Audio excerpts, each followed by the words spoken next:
بسم اللہ الرحمن الرحیم۔ تیرہویں تراویح۔ آج کا بیان 16ویں پارے کے شروع سے 17ویں پارے کے ربوع تک کی تلاوت پر مشتمل ہے۔ سورہ کہف میں تیسرا واقعہ ذوالقرنین بادشاہ کا ہے، جو بڑا صاحب اقتدار اور وسیع قلب وسیع سلطنت کا مالک تھا، لیکن ساتھ ہی میں نیک اور عادل بادشاہ بھی تھا۔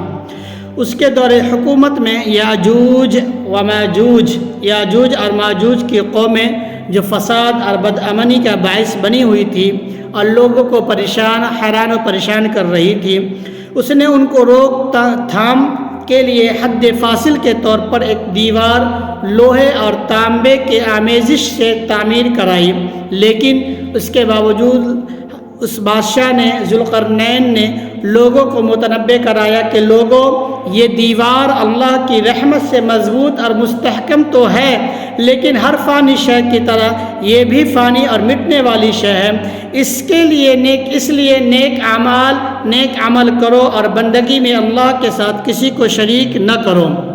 یعنی بادشاہ لوگوں کو اس بات کی طرف دعوت دے رہے ہیں کہ میں چاہے جتنا ہی مضبوط اور قوی دیوار بنا کر تیار کر دیا، لیکن چونکہ یہ دنیا کی چیزیں ہیں، یہ فانی ہے، ختم ہونے والی ہے، تو جس طرح دوسری چیزیں فانی اور ختم ہونے والی ہے، ایک دن یہ دیوار بھی ٹوٹ جائے گی، یہ فانی ہو جائے گی۔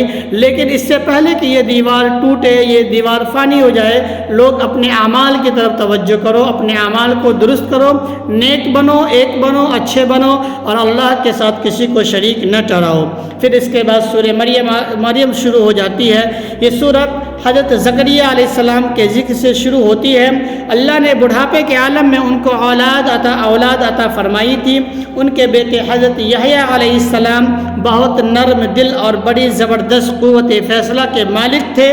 پھر حضرت مریم علیہ السلام کے یہاں بغیر باپ کے حضرت عیسیٰ علیہ السلام کا معجزانہ طور پر پیدائش کا ذکر کیا گیا ہے، اور بھی کئی پیغمبروں کا تذکرہ فرمایا گیا ہے۔ مقصود یہ ہے کہ جتنے انبیاء علیہ السلام کو اللہ نے دنیا میں بھیجا، دنیا میں تشریف لائے، جتنے انبیاء علیہ السلام سب کے سب ایک ہی دین لے کر آئے تھے، اور سب کے سب ایک ہی دین کی دعوت دے رہے تھے، اللہ کی وحدانیت کا اعلان کر رہے تھے، اللہ کی للہیت کی قبولیت کا لوگوں سے اقرار لے رہے تھے، اور وہی دین لے کر آخری نبی محمد عربی صلی اللہ علیہ وسلم بھی تشریف لائے۔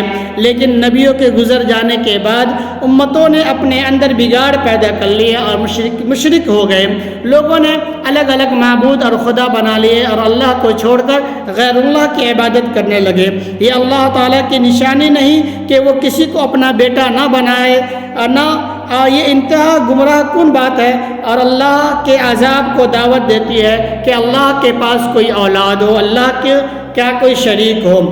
اس کے بعد سورۃ طٰہٰ شروع ہوتی ہے، اور ارشاد باری ہے کہ اے نبی، آپ کہہ دیجئے کہ قرآن اس لیے نازل نہیں کیا گیا کہ آپ کو پریشانی میں مبتلا کر دیا جائے۔ یعنی اللہ خود نبی اکرم صلی اللہ علیہ وسلم کو ارشاد فرماتے ہیں کہ اے نبی، یہ قرآن اس لیے نہیں نازل فرمایا گیا کہ آپ کو اس قرآن کی وجہ سے پریشانی اور تکلیف میں مبتلا کیا جائے۔ ما انزلنا علیک القرآن لتشقی، اور نہ یہ کہا گیا کہ نہ ماننے والوں سے منوا کر ہی چھوڑے، یعنی زبردستی ان کو حق بات منوانے کا بھی حکم کسی نبی کے ذمہ نہیں ہے۔ ہدایت تو اللہ کے ہاتھ میں، اللہ جسے چاہے ہدایت دے اور جسے چاہے وہ ہدایت سے گمراہ کر دے۔ لہذا نبی کو بھی حکم دیا گیا کہ آپ تو صرف ان کو ہدایت کی باتیں بتائیں، ان کو نیک راستے کی تلقین کریں، نیک راستے کی طرف دعوت اور مدعو کریں۔ ہدایت دینا اللہ کے ہاتھ میں، اگر وہ مان لیتے ہیں تو صحیح، نہ مانے تو آپ کو پریشان ہونے کی ضرورت نہیں ہے۔ قرآن تو بس ایک نصیحت کی کتاب ہے اور یاد دہانی کرنے والی کتاب ہے۔ جس کے دل میں خدا کا خوف ہو اور وہ جو اللہ کی پکڑ سے بچنا چاہے، وہ سیدھا ہو جائے، وہ سیدھے راستے پہ آ جائے، صراط مستقیم کی طرف چلنے لگے۔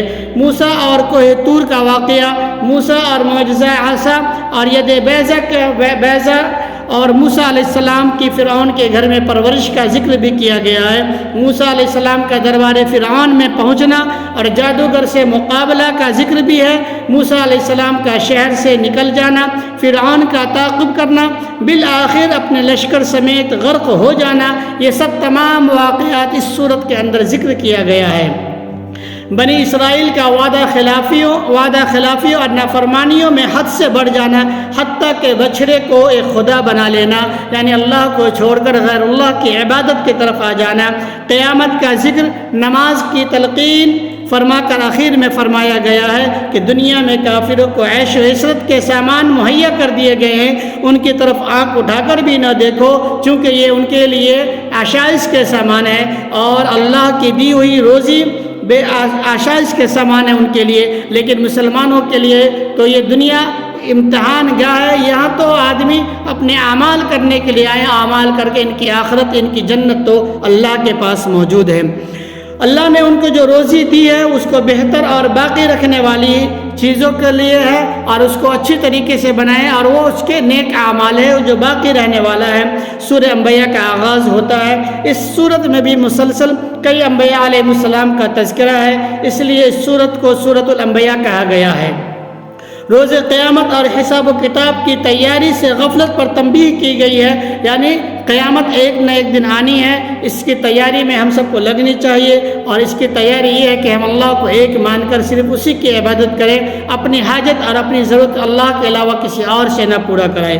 قرآن کے ذریعے لوگوں کو ہر قسم کی نصیحت و فہمائش کر دی گئی، اب سب اپنا اپنا برا بھلا انجام سوچ لے، یعنی اللہ نے اس انسانوں کی ہدایت کے لیے نبیوں کو اور قرآنوں کو دے دیا، اور پھر انسانوں کو یہ اختیار دے دیا کہ اب چاہو تو تم سیدھے راستے پہ چلو، اب چاہو تو تم گمراہ ہو جاؤ، یہ تمہارے اندر ہے۔ اللہ نے سوچنے اور سمجھنے کی صلاحیت بھی پیدا کر دی۔ اللہ کے غضب اور غصے سے بچنے والا کوئی نہیں، فرضی معبود اپنے پوجنے والوں کو کیا مدد کریں گے جبکہ وہ خود مددگار نہیں، جبکہ وہ خود کمزور ہوتا ہے، اس کو اگر ان کے بدن پہ کوئی ایسی چیز لگ جائے اسے صاف کرنے کی بھی طاقت نہیں۔ قیامت کے دن رتی رتی کا حساب ہوگا، ہر ایک چیز کا حساب و کتاب ہوگا۔ اگر کوئی رائی کے دانے کے برابر بھی برائی کیا ہوگا تو اللہ کے یہاں اس کو دیکھ لے گا، اسے تولا جائے گا، اس کا بدلہ دیا جائے گا، اور اگر کوئی رتی کے برابر بھی، ذرے کے برابر اگر کسی نے برائی کیا ہوگا تو اسے بھی تولا جائے گا، اسے بھی لایا جائے گا، اور اس کا بھی اسے اجر ملے گا۔ اللہ کا عذاب آخری اور فیصلہ کن ہوگا۔ اللہ رب العزت ہمیں اور آپ سب کو بھی قرآن مقدس کے مطابق، ان کے احکام کے مطابق اپنی زندگی گزارنے کی توفیق عطا فرمائے۔ آمین۔ وآخر دعوانا ان الحمد للہ رب العالمین۔ السلام علیکم ورحمۃ اللہ۔